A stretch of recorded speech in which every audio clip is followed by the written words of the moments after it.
Well, hello everyone, and welcome to Cricket Unfiltered. We are live on YouTube recording this one. So if you're watching, welcome. I am, of course, a long-time host of this show, the longest running weekly cricket podcast in Australia. I'm Menners. I'm joined by my offsider, Paul Dennett. Paul, how are you? Hey, Manners, I'm great. Hey, everyone. Hope everyone's going well. Yes, for those watching on YouTube, Paul's, well, we've both got new webcams, but Paul's, this is the first time he's used it, and he looks uh, very, very good, very sharp. Um, so, look, a lot to get through in this show. Obviously, we're hitting peak cricket season with the Big Bash in full swing, the Boxing Day Test about to kick off on Monday. So, a lot to get through. We've got all the cricket headlines. But before we get into it, this episode of Cricket Unfiltered is brought to you by NordVPN. At the moment, if you have concerns about cybercrime and people stealing your private data and invading your privacy, they're legitimate concerns after the well publicized breaches recently. So, NordVPN is your one stop shop for cybersecurity. It's very easy to use. And with your VPN account, your NordVPN account, you can protect up to 6 devices. So, it's well worth it. Absolutely. And in our last show, I mentioned how the Australia South Africa series wasn't being shown in India. Well, the Bangladesh India series isn't being shown in Australia. It's one of the few India Test series that isn't being shown in Australia. Now, if my work commitments weren't there, I'd be absolutely dialing into that via the VPN tomorrow when it first kicks off. So, if you're a keen fan of Indian cricket, that might be the way to go. So, if you want to take up the offer, we'll put the link in the show notes, but you can grab your exclusive NordVPN deal by going to nordvpn.com/cricket unfiltered. You get it's completely risk free with a 30-day money back guarantee. So, the link is in the show notes. All right, let's get into the cricket headlines brought to you by Piccolo Podcasts. Well, the fallout from the 2-day Gabba test continues, with the Gabba test pitch being rated below average by the ICC. So Richie Richardson didn't label the pitch dangerous, but did say it was below average, and therefore the Gabba loses 1 demerit point. Paul, I think that's a pretty fair assessment. I agree. I think that it was a below average pitch. I don't think it was poor or whatever the next term they use is the next one down. So it was good that it didn't get pinged too much. And it is a tough gig because we've talked about it before, how there's nothing worse than the opposite of that and a really boring pitch. And we always talk about that 2017-18 Boxing Day Test match because, as we like to say, it's still going on somewhere. I think Alistair Cook's now well past 3,000 not out. This is a vastly better viewing experience than that. If you took the entertainment value of these 2 days, it was highly watchable the whole way through. There just wasn't enough of it, and the curator has had a poor result. As Ricky Ponting said in commentary, he doesn't make many mistakes up there at the Gabba, so a one-off is not too bad. I think as well it was the fact that it was starting to get a bit up and down, where the divots that had been formed on day one because of the moisture were starting to harden, and there was uneven bounce. And some of the players are saying that it was one of literally the most difficult pitch that they've ever played on. So I think a below average rating is right. Yeah, so that happened to the MCG, and I wonder if the Gabba will be put on notice now. I mean, they wouldn't want this to happen 2 years in a row, and I still find it hard to believe how wrong the curator got it. It wasn't just a little green; it was a lot green. So, yeah, a big mistake. I see the arguments about people not wanting flat pitches, but I also think both are bad. You don't want 2-day tests, and you don't want 5-day batathons. So, Yeah. and yeah, And it should be possible to get the right one. I found it intriguing how so many people from the subcontinent were saying, "Oh, if this was a pitch in India, there'd be huge amount of criticism." Well, there was. There was a massive amount of criticism, and it was emanating from Australia. There's every Australian journalist was having a go. There was a long section on the Channel 7 coverage where they had our friend Pete Waller on there. Ricky Ponting was on there, Tim Lane, and one of the other commentators, and they were really with very in a very measured way, were very, very critical of it. The one thing I will say is that it certainly wasn't, as far as I'm aware, doctored. It was just a mistake. They certainly didn't say, oh, well, South Africa here, let's prepare a really fast, bouncy pitch. That'll be the best way for Australia to win. And that's something that, as, to the best of my knowledge, consistently Australian curators have not done. They have never doctored the pitches. Almost every other country does. And people say, oh, people call me out for having that opinion, but I've never said anything to dissuade me from it. So, plus, if you were going to doctor a pitch for Australia to play against South Africa, this is exactly the pitch you would not produce, because their fast bowling is so dynamic that this is the sort of pitch that you'd say, well, no, if you're going to do anything, you'd go the other way. So certainly wasn't doctored. It was just a mistake. And hopefully they don't go too far the other way next time round. Yeah, quite selfishly, I had a fantastic weekend. I mean, 2-day test on a Saturday and Sunday from a spectator's point of view is absolutely gold. I mean, maybe they could, make that more standard going forward. Like, play like a 3-day, a series with 3-day tests. But the thing is that on just absolute a minefield. So, and you just know that in 2 or 3 days, you're going to get a result. Yeah, the only thing I'd say to that is that maybe if you were forced to bat on it, maybe you would disagree, because after a while, facing Rabada and Stark and co is bad enough, but on something where it might smash you in the jaw, it's another thing altogether. Yeah, the bowlers would love it. Might be the way to redress the balance between T20 cricket. All right, so let's look ahead to the Boxing Day Test match. We're recording this on Wednesday night Australian time, and it feels like an eternity between Test matches because it finished so early. It was due to finish today, the first Test match.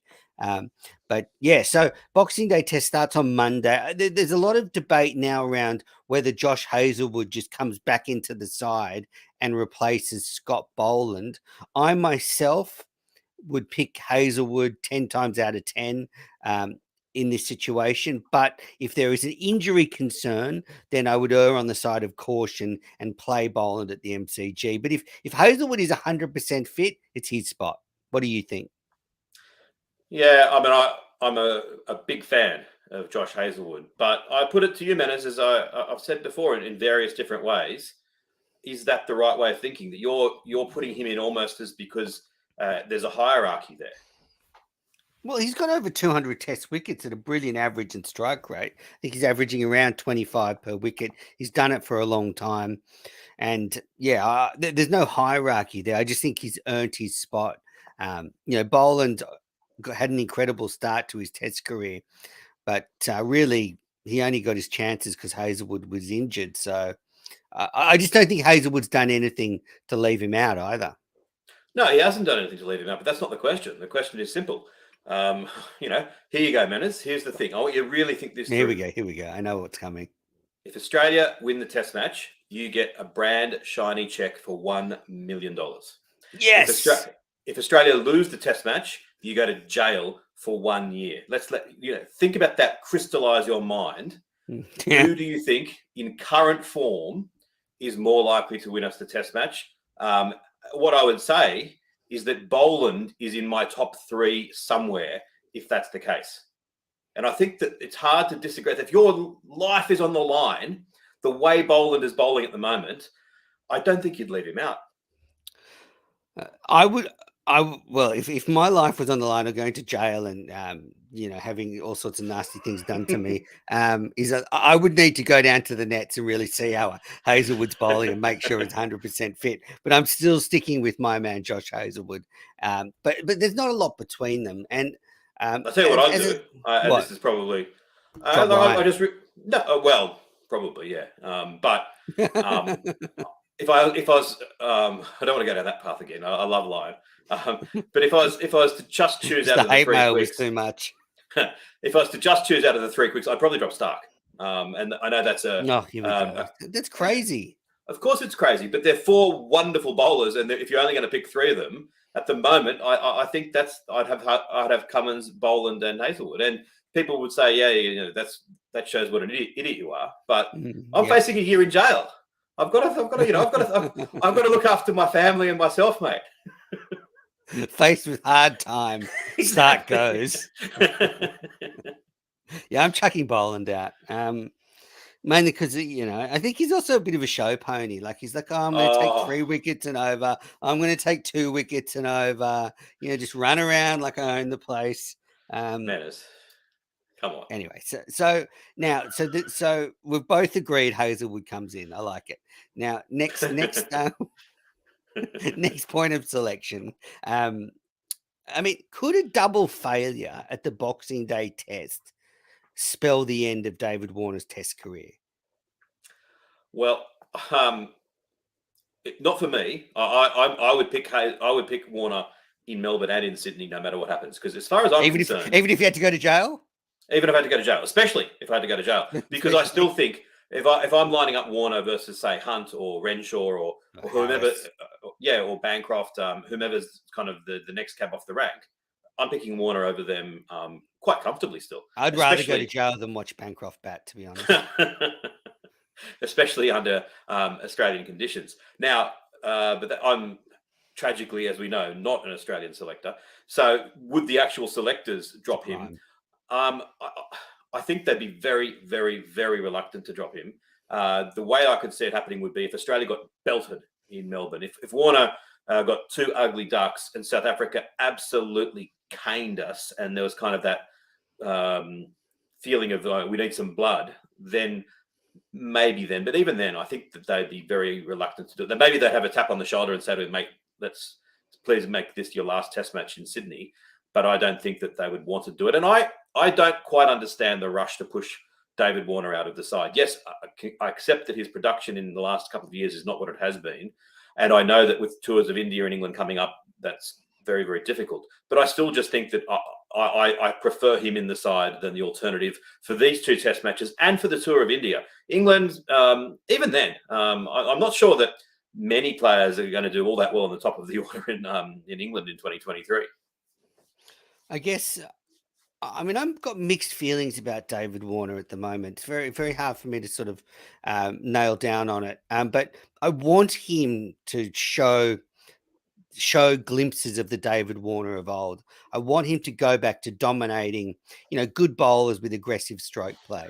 We haven't seen that this year in Test cricket. We've seen more of it in white ball cricket, but certainly, actually, I would say since the 2021 T20 World Cup, he hasn't really been destructive. So I want to see that from him. And if we do see that from him, I want him to play on. And I would love him to bow out at the end of the 50 over World Cup next year. Australia's won in India. We've won the Ashes. We've won the Test World Championship. We've won the 50 over World Cup. And David Warner scored runs in all of them. That would be my dream. But I also have a concern that we saw what happened with Finch, where you try and drag along a player that's rapidly losing form at the top level. And I wonder if Warner and Bailey and Andrew McDonald might be a bit burnt by what happened with Finch and think, well, maybe we've just actually got to cut Warner because we don't want to take him to India and he's not scoring runs, and then that drags on into the Ashes. But I don't know that Warner is rapidly losing form at the top level. I think that's the narrative that has been built up because we like to do that with cricket, form narratives to make life simpler. I think that what is he? He's 36. Yes. He's probably a fraction of a percent worse than what he was when he was 35 and a fraction of a percent worse than he was when he was 34. I know he didn't have the greatest series against the West Indies, but it wasn't that long ago that he was the player of the series in the T20 World Cup. I know it's a different form of cricket, but it's still bat hitting ball. And this test match is when it really seemed to crystallise. And I want to emphasise that Steve Smith said this was the hardest pitch that he ever played on. I don't think that's the right. We shouldn't be putting too much into it, given that's the case. Well, we'll see. Look, I hope he comes out and smashes 100 at the Boxing Day and he goes on. So Australia, I think, will go in with the same team where the Boland or Hazelwood plays. That's the debate. What do you think about South Africa? Do you think they'll go in with the same team or they'll switch it around? It's hard to know with South Africa. I mean, they've got that quotas system that's kind of also plays into things. I think it depends on what the Melbourne pitch looks like. I mean, Maharaj bowled, what did he bowl? 2 overs in this test match. So I think that I'm not so convinced that he's someone that is really going to scare the Australians. He's a good bowler, but if I was the South Africans, I'd be saying I'd probably be looking to drop Maharaj and pick someone else. I'd be tempted to pick that other bowler. I've forgotten his name. That's got a very good record, the fast medium bowler that no one else would consider. But as for what they will do, I've got no idea. Yeah, I guess I agree with you. I actually think they should drop well, I think they should go with four bowlers, whether that's Jansen, Rabada, and Norkia and Maharaj, or they drop Maharaj and go the four quicks. But I think they need to bring in maybe, I think it's De Bruyne, I don't even know, or De Thanos De Bruyne, Bruyne. Yeah, De they Bruyne, need they need another batter. I mean, yeah. they just need to get some more runs. So I'd go with Verena and then six batters. The other one for me is if they can, I don't know, get something out of Boxing Day. If they go to the SCG pitch, they've got Simon Harmer, who's got almost 1,000 first-class wickets. They've got Maharaj. I mean, they could surprise Australia on a turning pitch. Are you talking about in Melbourne or in Sydney? In Sydney, if they can just Yeah. get something out of Melbourne, whether it's a draw, and then in Sydney, actually Harmer and Maharaj could take advantage of what is a very dry and dusty pitch. Yeah, true. I agree. Glenton Sturman, I haven't seen him, but he's got an average of 22. He's fast medium. Maybe he's got a bit of Boland about him, but they're not going to pick him. I tend to, now that I think about it, I agree with you. They probably do need to drop Maharaj and bring in another batter. Heinrich Klassen is the one that I'd be bringing in. Yeah, He it's true. averages 48 in first-class cricket. De Bruyne has a test average of 19, first-class average of 42, so he can play. I mean, Zondo played really well in the Test match, but he's got a very, very modest first class record. He's played lots of games and averages 31, so it's hard to see him producing much at Test level. Although if he keeps on playing the way he did, you couldn't drop him after the way that he played. But I thought he was a surprise selection, and maybe a selection that's influenced by the quotas that they have. Mm. Look, I'm thrilled that Australia won 1-0 and they're storming through this series. As I said, I'm desperate for Australia to win 3-0, but I am wary that South African cricket teams don't give up. We saw India bounce back after they were bowled out for 36, and I'm wary that South Africa might find something at Melbourne. So, I think Australia really need to start well with the top order. If they win the toss and bat and put scoreboard pressure on, then I think Australia can dominate. But as I said, I'm wary of writing off South Africa. I think that 2-day test match, was a little bit of an anomaly. Well, also, don't forget that if you just looked at the scores, you would think it was a little bit closer than it was. It's because South Africa collapsed so badly in the second innings and Australia had such a trivial total. But don't forget, Australia lost 4 wickets on the way to getting those runs. And if South Africa had bowled a little bit better, as I thought they should have, to when Head was going fast, if they'd been a little bit more accurate and restricted his scoring by not feeding his strengths, and on that second morning when they put the field back and didn't bowl that well to Head and Green, Australia might have been chasing 60 or 70. Who knows? Australia might have lost 6 wickets in chasing the runs down. And, you'd get to the point where you would say it actually wasn't such a thrashing. So certainly South Africa could fight back. The disappointment is that their batting looks weaker than other South African lineups that have come here. But as I said in the last podcast, I think that their test records aren't quite a true reflection of their quality. Let's see them on a pitch that's not quite so difficult to bat on. Mm. All right, our next cricket headline, News Corp's Ben Horn is reporting that Channel 9 has emerged as a genuine contender to reclaim Australian cricket's TV rights. So it is expected that the broadcast deal will be announced this year. And so I'm trying to read between the lines here, Paul. And so I guess stepping back, Ben Horn works for News Corp. News Corp own Foxtel. Foxtel want to keep a slice of the cricket. So I think you've got to look at all these articles with that lens that there is an agenda here, that News Corp want to keep some portion of the cricket rights. And I don't think that they're that organised. I don't think they've said to Ben Horn, write an article in favour of it, because I don't think that these articles have any influence on where the media rights go. I reckon just Ben Horn's got a source and has written it. And I think that you're reading too much into it. Oh, no. I'm not saying Horn's compromised, but just the reporting around this. I think, because Foxtel, they want an arrangement with 7 or 9 where they keep a lot of some exclusive content, but they have free to air content as well, as it is at the moment. So I think that's why they're pushing the nine thing as well. And then, I think the other thing is, what do Cricket Australia want? Well, if Foxtel retains some of the rights, then that means you see expanded coverage in News Corp media of cricket because they have a reason to promote the game. And you do see that across all their flagship papers and everything. And then if they do partner with Channel 9, they've also got the Channel 9 papers, the Sydney Morning Herald and The Age, that also have a reason to promote cricket. So with the TV deal, they could be on Foxtel, Channel 9, and have both major media outlets covering cricket. True. But I still think that as a fan, what I want most for the betterment of the game and the higher profile, I want the game to be as high profile as possible.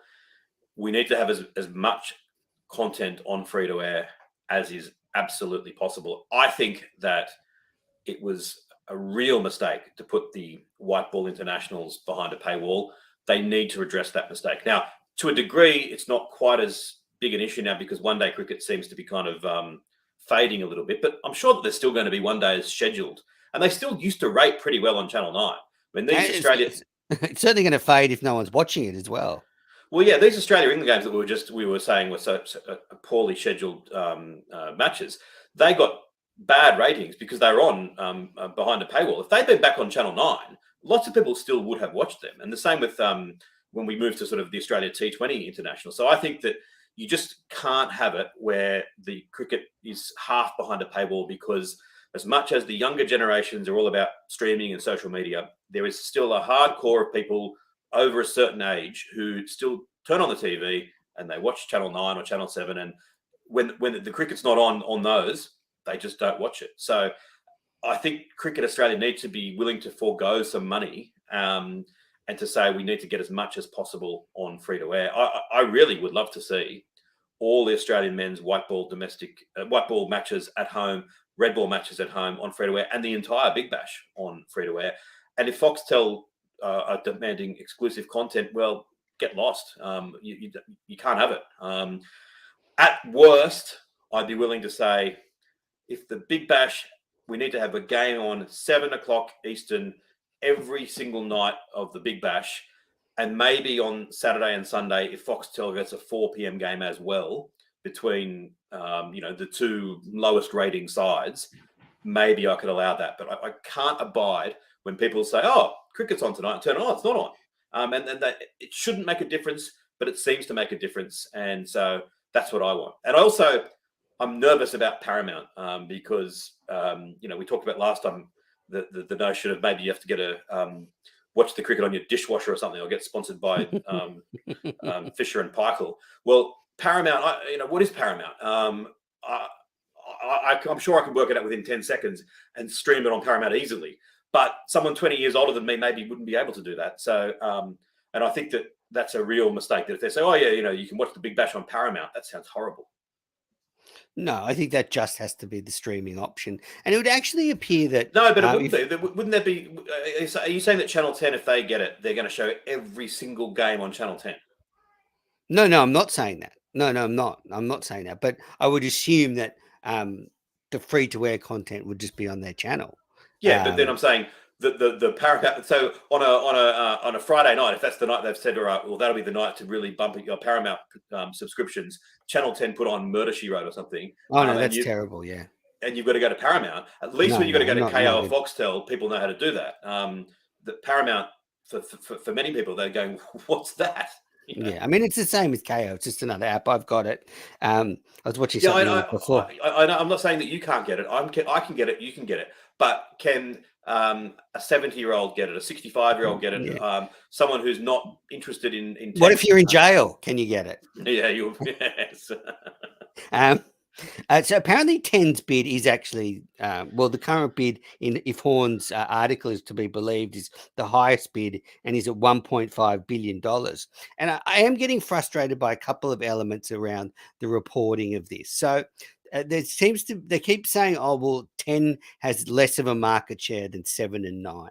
That might be true, but it's also a bit of a chicken and egg. Like 10 hasn't been able to secure one of these big football codes or anything to boost their ratings. They've struggled, which is one of the reasons they've got this money left over, is because they couldn't get either of the football codes. So if that's the case, I think I wouldn't be fearful if I was Cricket Australia just because the A League's not rating well. I mean, the A League wouldn't rate well on any network you put it on. So, but yeah, I'm wary of how Paramount Plus would work the coverage, but I think that it's time for them to unite. And I also think the coverage of the game is suffering. Having it every game, two sets of commentary. Yeah, I don't want to name names, but if you had one set of commentators for every game, there's certain commentators that wouldn't be in the box, and the broadcast would be better for it.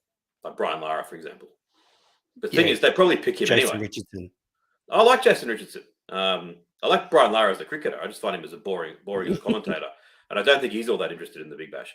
Now, the thing is, I disagree with your point about Channel 10. I think that's my main concern about Channel 10. Channel 10 isn't. Channel 10 is a long way behind the market share of Channel 9 and 7, and it's not because of they haven't got the football code. They had the AFL for years. Channel 10 are behind because they were the third.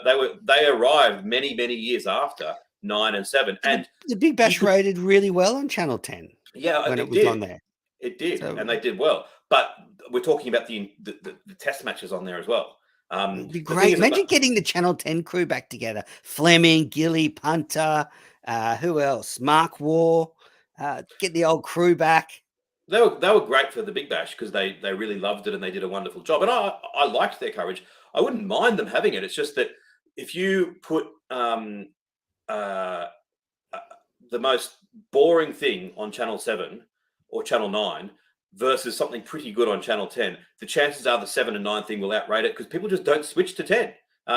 You don't get the incidental viewers that you get on channels 9 and 7, and that's the thing, that as soon as you take the test cricket off 9 or 7 and put it onto 10, as much as I think 10 would do a good job, you've taken a step down, and that's a concern for me.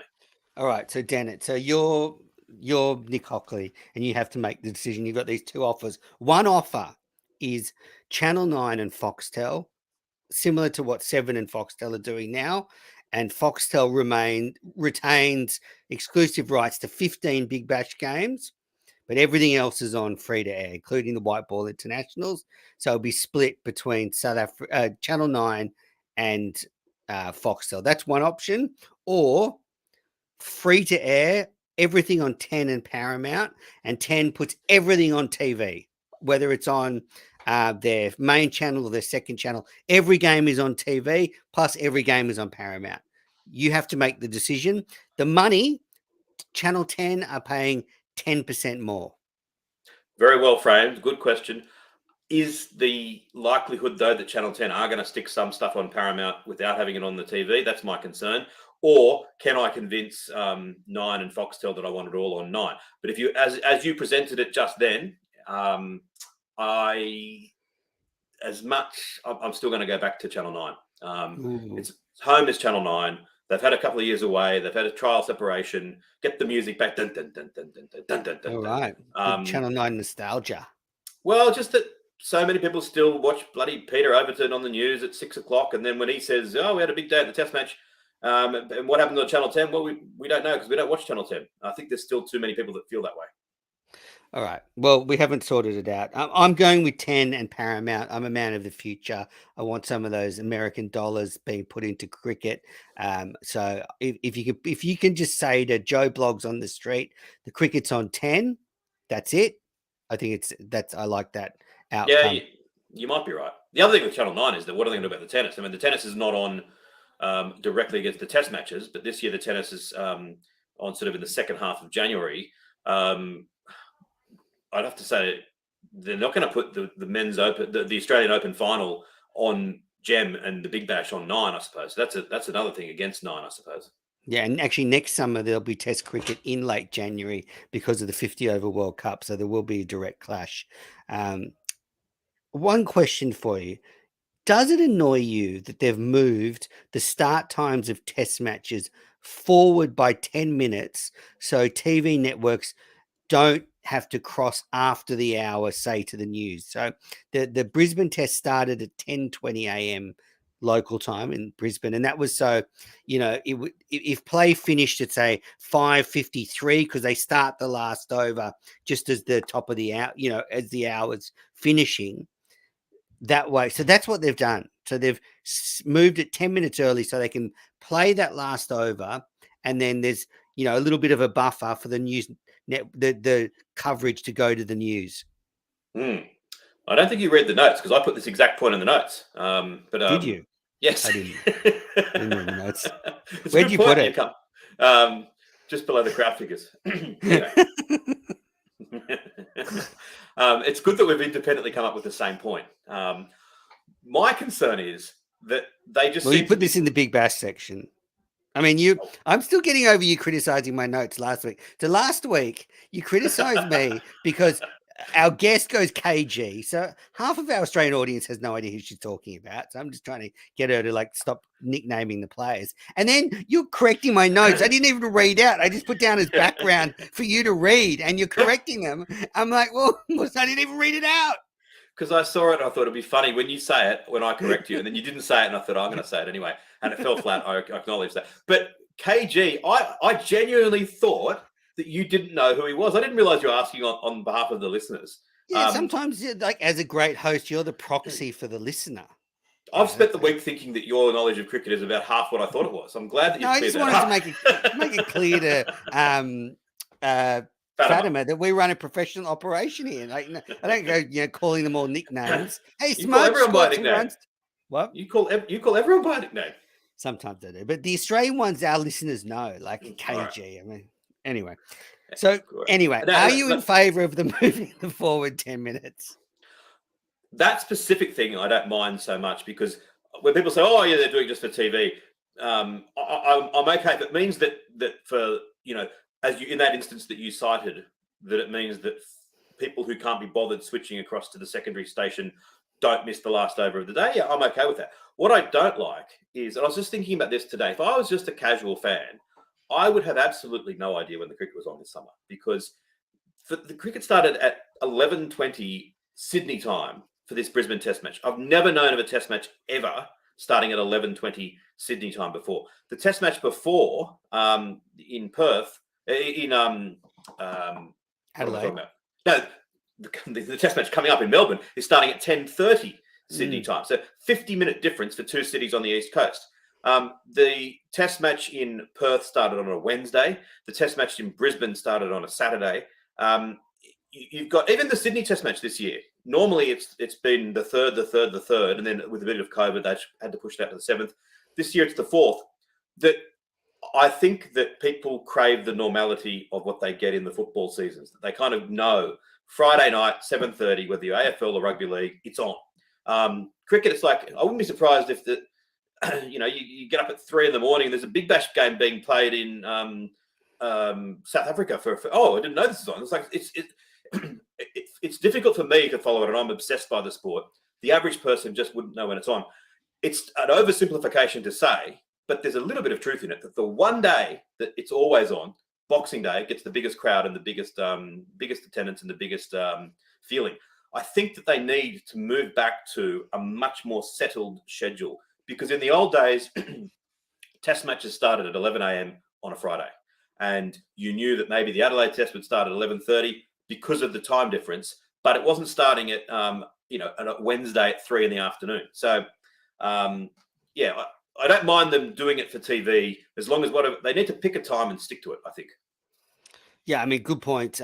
With the Sydney Test, I think that's going to be more common now that the players want to break between Boxing Day and Sydney. So I think it's always going to start around the 4th. So I think we'll just have to get used to that. But it's a bit like the TV deal. That's why if you can just say the Big Bash is on 7 o'clock on Channel 10 every night, it's easy It's not confusing. Speaking of the Big Bash, well, let's stick with international cricket before we get into the Big Bash. Um, Australia have completed their T20 international series in India. Australia won 4-1. And a couple of highlights from it. For me, it was the return of Elise Perry to T20 dominance. A couple of spots have opened up in the Australian T20 international side with Meg Lanning taking a break and Rachel Haynes retiring. And, we've seen stuttering performances from Elise Perry in T20 cricket, but she bounced back with great style in this tournament. She's got 165 runs and a strike rate of 160. And that's the thing that jumped out to me. Two scores in the 70s. So terrific stuff from Elise Perry. And yeah, it's great to see her back in the side. Yeah, absolutely, 100%.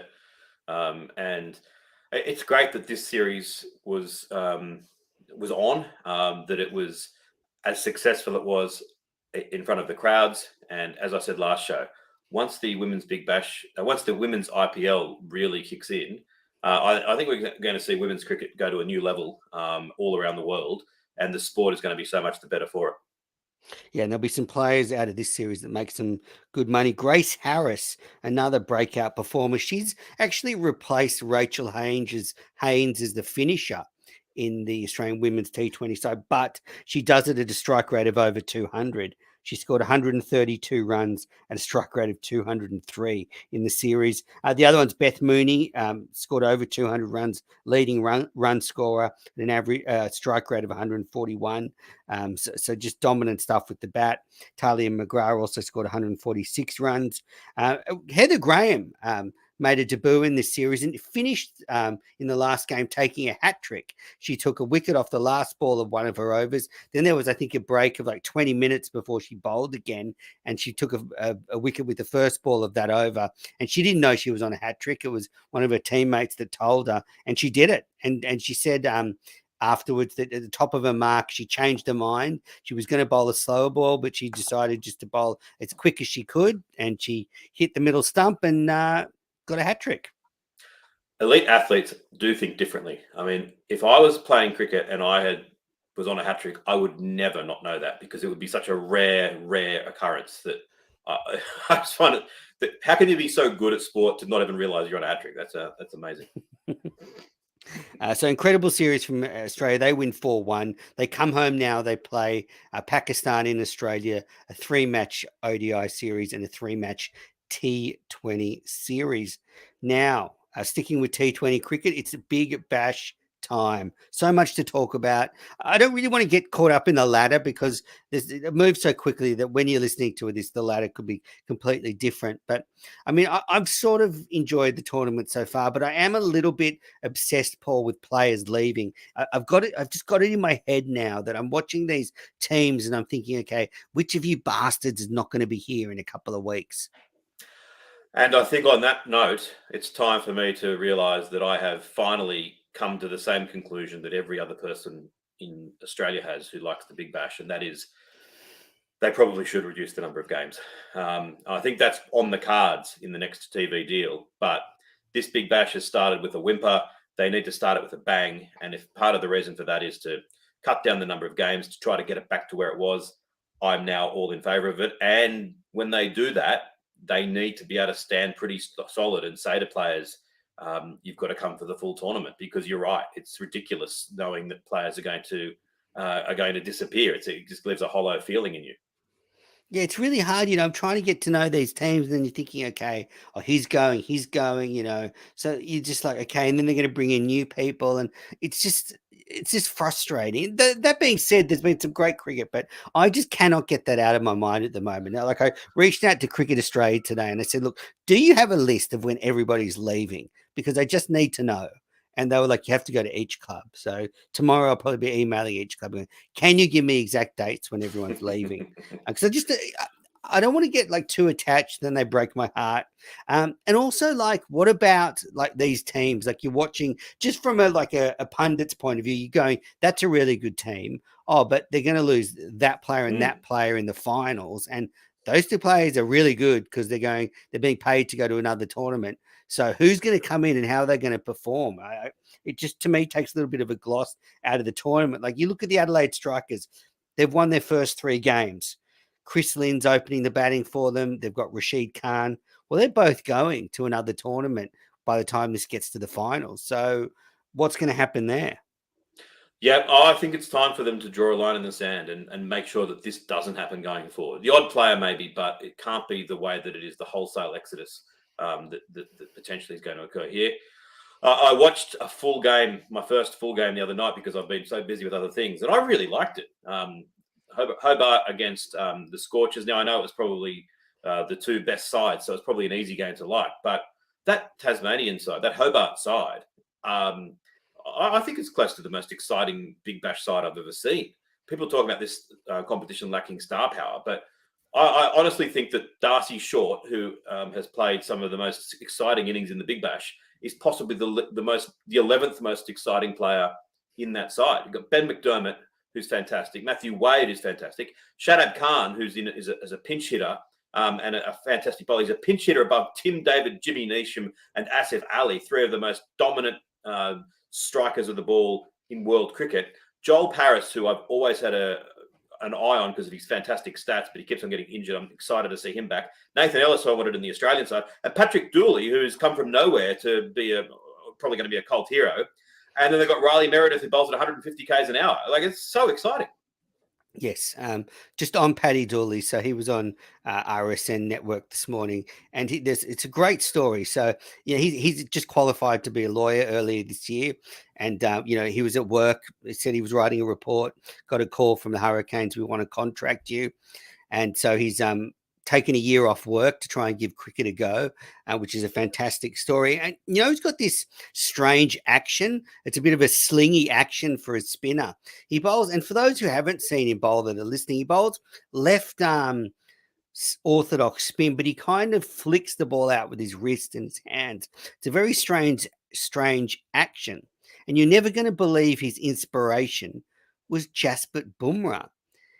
5 years ago in the 2017-2018 series, Paddy Dooley was in his backyard and he was copying Boomer's slingy action, and he realized it really helped his rhythm as a spinner.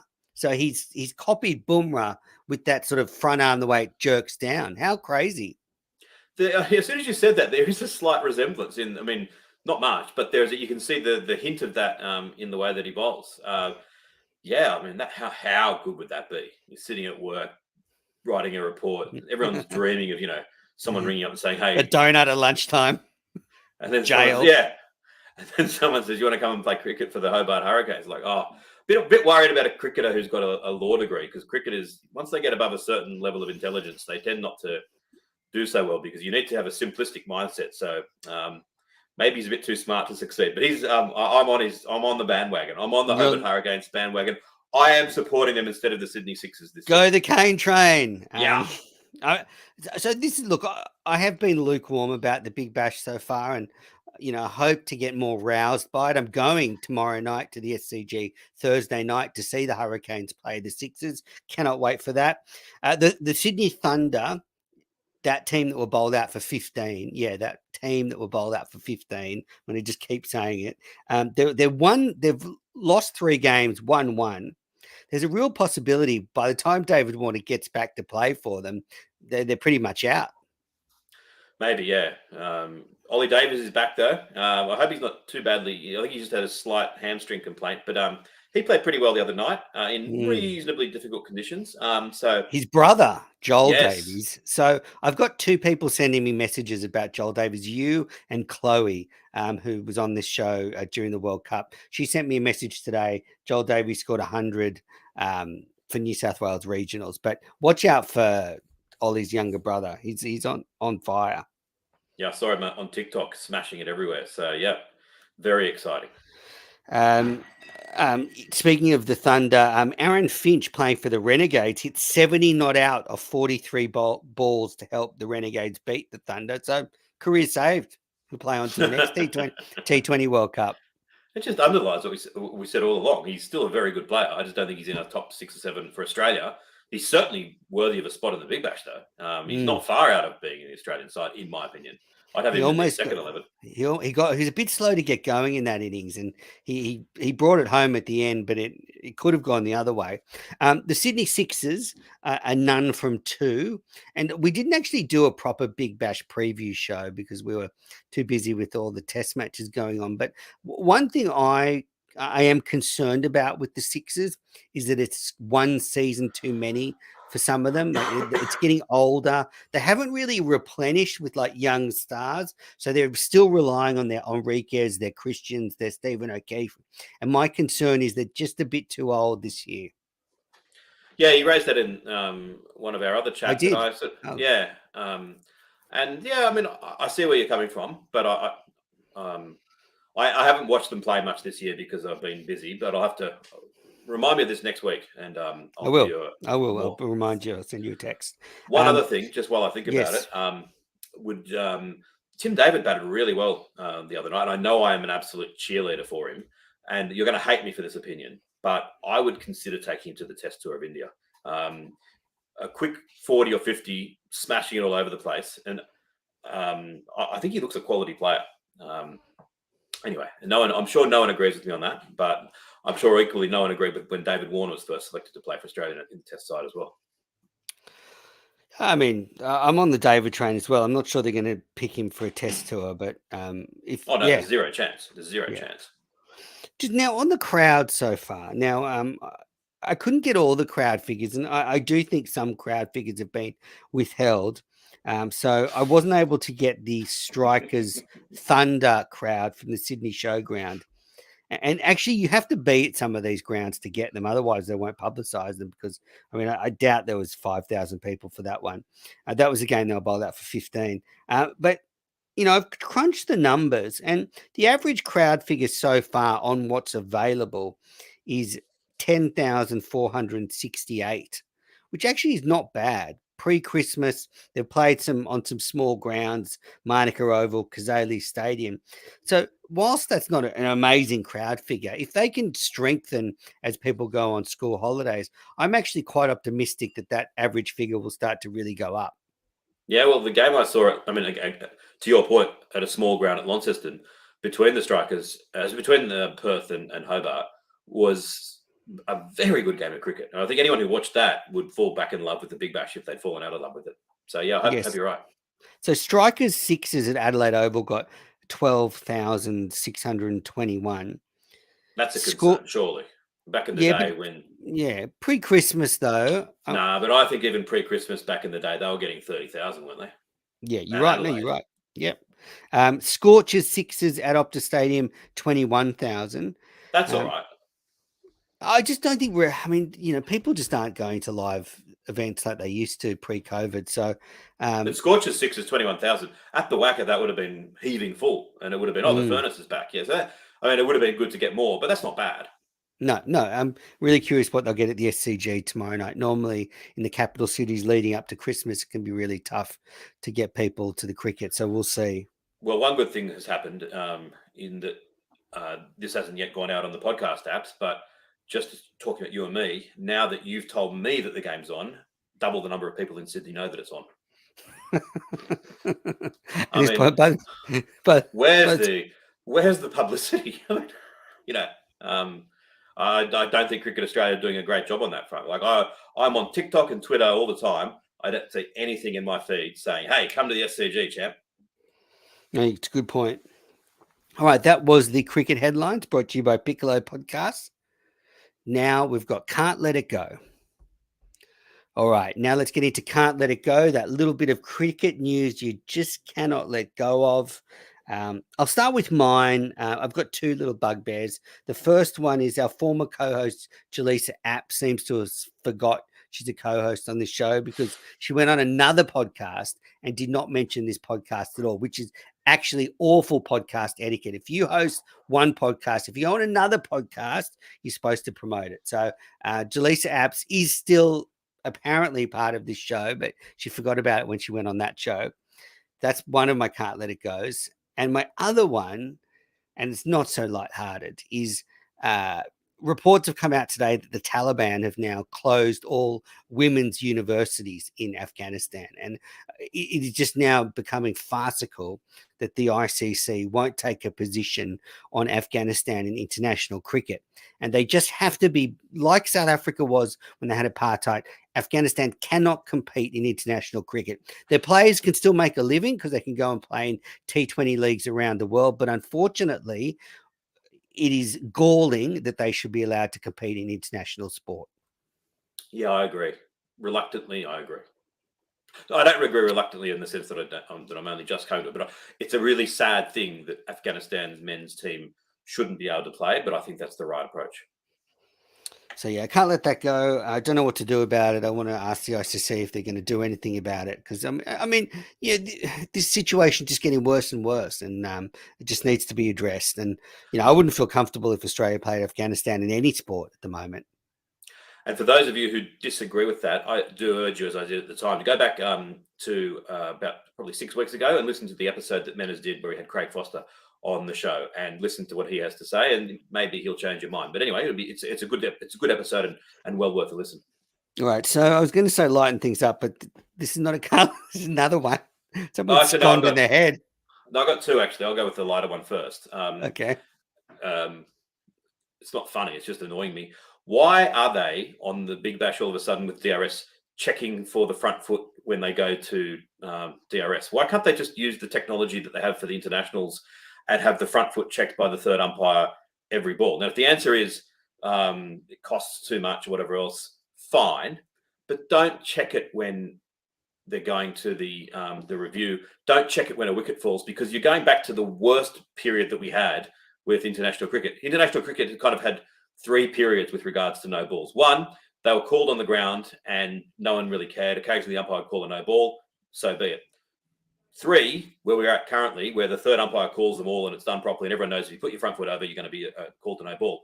But 2, the worst period where they wouldn't call them because the umpires on the ground weren't calling them, the third umpire wasn't calling them, but only when a wicket fell, they would then say, now we're going to scrutinise it. And because bowlers hadn't been getting the warning, and it's totally the bowler's fault, but they seemed incapable of learning, you then had a ridiculous number of wickets that were struck down because of a front foot no ball, which is the most unsatisfying viewing experience in the world.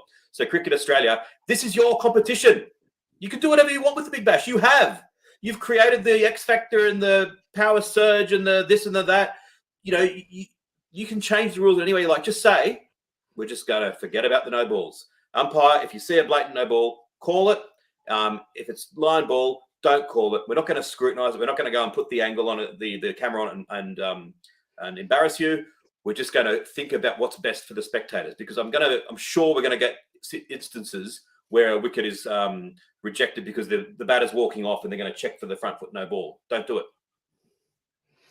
Yes, I've got another bugbear with the Big Bash as well. It seems to me when the power surge is on, certainly when I'm watching on Fox Sports, there's no indication on the screen that it's a power surge.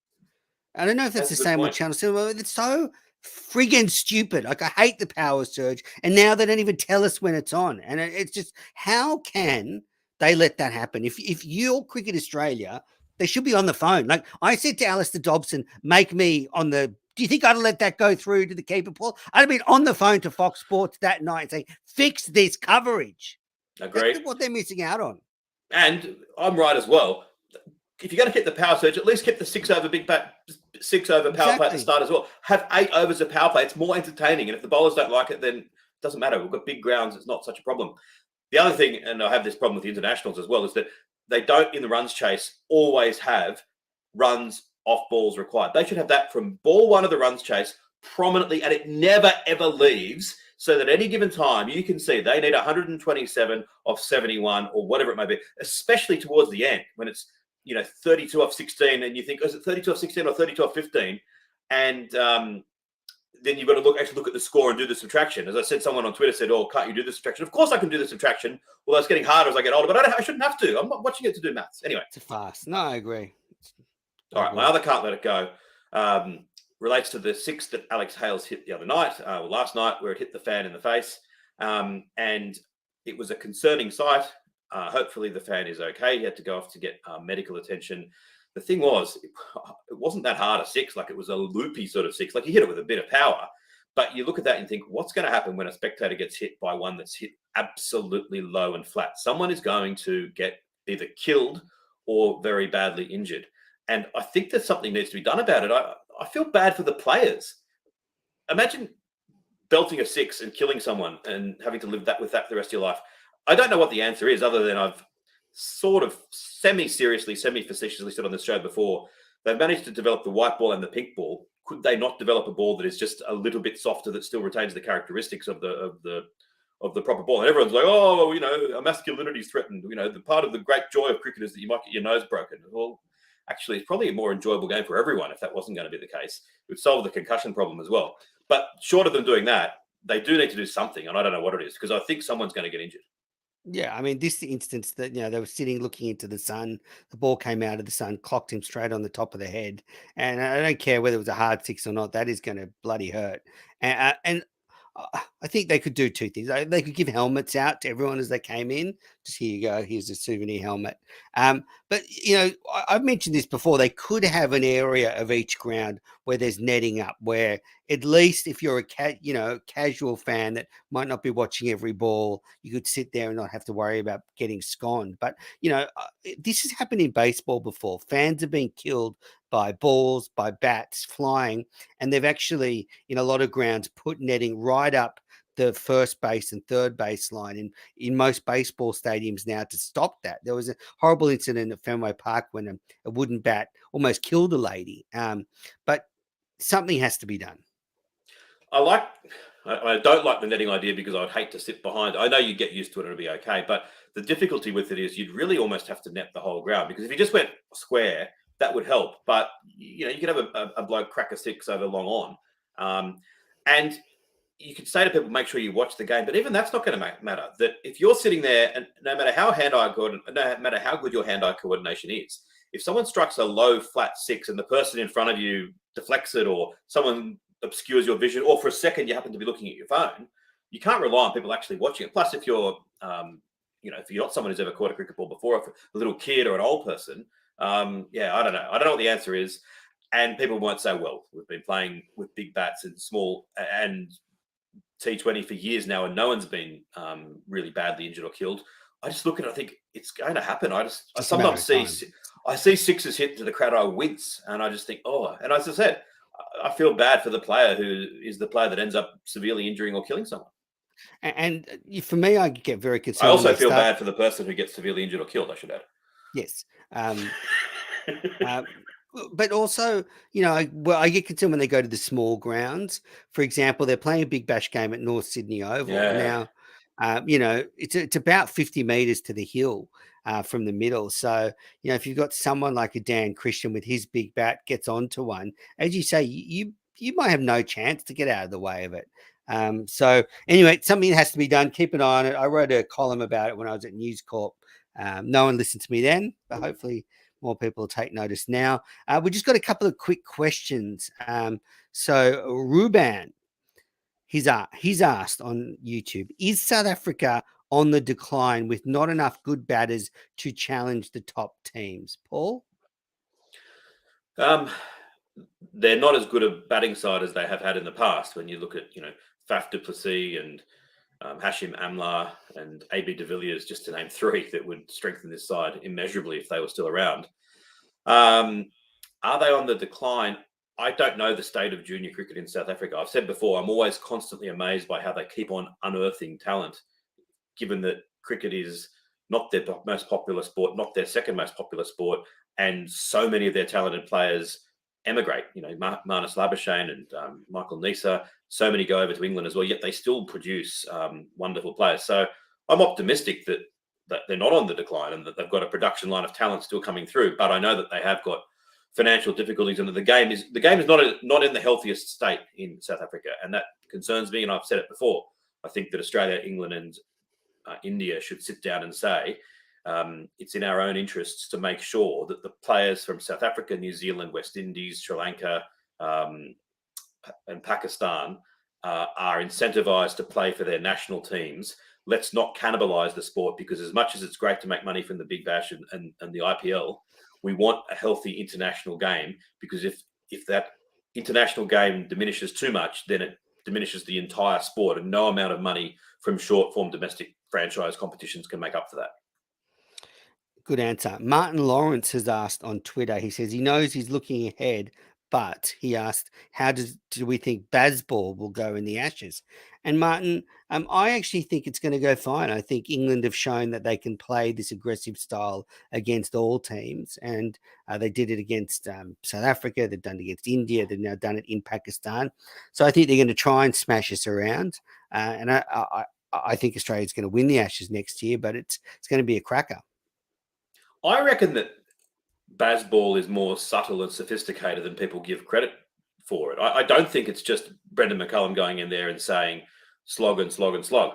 I think that there's every chance he will say to them in the Ashes, yeah, look, let's be positive and let's play with freedom. But hey, look, this session coming up, we're just going to survive. I don't think that he's going to be just one dimensional about it. I think that that's a misnomer. I think that what he's tried to do is to say, in that Pakistan test match, or that first test match especially, this pitch is a flat pitch. If this was a one day, you would belt it everywhere. Just because it's a test match, don't let that influence you to say, oh, I've got to play sensibly and boringly. I mean, I've talked before on the in the test documentary when Aaron Finch made his debut, and how in the UAE against Pakistan, he got to about 60 and then he skimmed one to mid-on and was out caught. And it was kind of, afterwards they said, tell us about your dismissal. And he said, out of the hand, I thought I'm going to hit this for 6, jumped down the wicket, and then thought, oh, actually, I better play sensibly. Kind of did neither one nor the other and ended up hitting it straight to mid-on. That's where Brendan McCullum would have said, mate, you should have tried to hit that for 6. And if you got out stumped or hit it skied up in the air, you wouldn't get criticised by me. I think that's his approach, rather than just mindless aggression. Well, we've run out of time. We've clicked over, so we can't talk about England's 3-0 series win in Pakistan. I guess we'll record during the Boxing Day test. So we'll be doing our daily reports. I'm not sure how, but we'll do the best we can. I'm off to the Big Bash tomorrow, so I'll be able to talk about that. But everyone, have a great holiday. Whatever you celebrate, I'm sure you'll get some time off regardless. Everything about this season for me is Boxing Day test. So that's all I'm geared up for. So I cannot wait. Australia wins in 3 or 4 days. All I want for Christmas is, a series win over South Africa. All I want for Christmas is a decider in Sydney. I want it to be a thriller. Hope that we get a big crowd on Boxing Day. I don't know what we could expect, but hope we get 70,000. That's a nice, fine day. And I hope it goes deep and it's a great game. And South Africa win, and then Australia win in a thriller in Sydney to win it 2-1. And another lost opportunity for cricket. The NBL, which is our National Basketball League, will be playing a game on Christmas Day this year. And, the Big Bash players will be sitting at home stuffing their faces with turkey when they should be out there promoting the sport that pays them so well. Basketball is going to own Christmas Day despite years of us telling them otherwise. Merry Christmas, Benners. Merry Christmas, everybody. Merry Christmas from jail.